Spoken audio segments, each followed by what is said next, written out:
Hello everyone, आज के इस वीडियो में हम देखने वाले हैं कि ऐसी कहानी जो आपकी पर्सनालिटी को बहुत ज्यादा शेप करने में मदद करेगी। कब इंसान को बोलना है, कब चुप रहना है और कब चीजों को नजरअंदाज करना है, ये हर एक इंसान के लिए कम्युनिकेशन में बहुत ज्यादा जरूरी है। अगर वो ये स्किल सीख लेता है तो डेफिनेटली वो जिस भी प्रोफेशन में है उसको उसका बहुत ज्यादा फायदा मिलने वाला है। तो आज की स्टोरी इस प्रकार की है कि आप उसको समझने के बाद डायरेक्टली प्रैक्टिकल लाइफ में इम्प्लीमेंटेशन कर सकते हैं। तो कहानी है एक राजकुमार के बारे में, जिस राजकुमार को एक संत 3 गुड़ियां देते हैं। He presented the 3 dolls to this prince. अब जैसे ही वो गुड़िया मिलती है तो राजकुमार को कोई खुशी नहीं होती है, वो बहुत नाराज होता है, बहुत गुस्सा हो जाता है और उस संत को कहता है कि मैं कोई लड़की थोड़ी ना हूं जो मुझे आपने गुड़ियाएं जो है गिफ्ट में दी है। You have presented me dolls as a gift and I am a prince and I am not a princess. Why you have presented me these dolls to me? तो संत उन्हें समझाने की कोशिश करते हैं कि ये जो गुड़ियाएं हैं वो मैं भविष्य में बनने वाले राजा के लिए है और तीनों का एक पर्पस है। तो एक एक्टिविटी करने को कहते हैं वो राजकुमार को कि आपको मैं एक स्ट्रिंग देता हूं, मतलब एक रस्सी देता हूं, आपको तीनों गुड़ियाओं के जो है कान में से डालनी है और उसे निकालनी है। तो जब राजकुमार पहली गुड़िया के कान में वो रस्सी डालता है तो तुरंत जो है वो रस्सी दूसरे कान से निकल जाती है।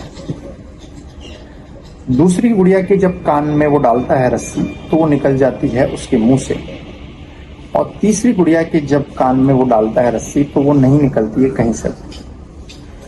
Now this Prince was completely perplex, means वो पूर्ण रूप से कंफ्यूज हो जाता है। वो संत से पूछता है कि व्हाट इज द लॉजिक और what is the reason behind that. Now संत उसे समझाने की कोशिश करते हैं कि जो पहली गुड़िया है वो प्रेजेंट करती है कि there are many people who will listen to the things and just they will forget the things what you have spoken to them, कि मतलब एक कान से सुनेंगे और वो दूसरे कान से तुरंत वो वाली चीज निकाल देंगे। There will be some people who will listen to the things and they will speak out. आपने उन्हें कोई चीज बताई है और वो जो है उसे तुरंत किसी और को कह देंगे। And there will be people who will listen to the things, मतलब वो चीजों को सुनेंगे और हो सकता है वो किसी को नहीं कहेंगे। Now the best person in the world is one who will be the combination of 3.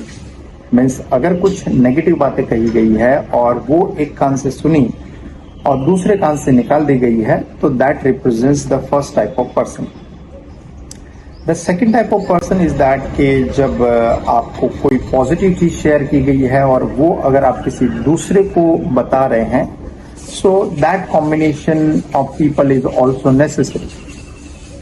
And the third type of people are like that कि you have spoken something to somebody but they are not going to share those things to anybody else. It means they are going to remain silent on that note. So there are some part of information in our life जो हमें सुनकर नजरअंदाज करना चाहिए। There are some things which we must share more and more to others. That comes especially into the positive information, the fruitful and useful information. But if there is something secret or some important non-private information that we need to keep it to us only, we must not share it with anybody.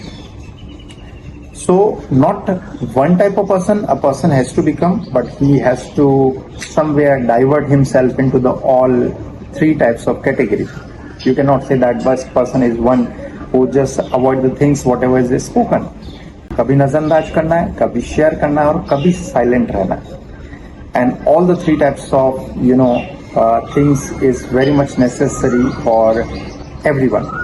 तो हर इंसान को ये life में सीखना कि कब मुझे चीजों को अवॉइड करना है, कब मुझे बोलना है और कब मुझे साइलेंट रहना है, ये तीनों ही चीजें सीखना जरूरी है।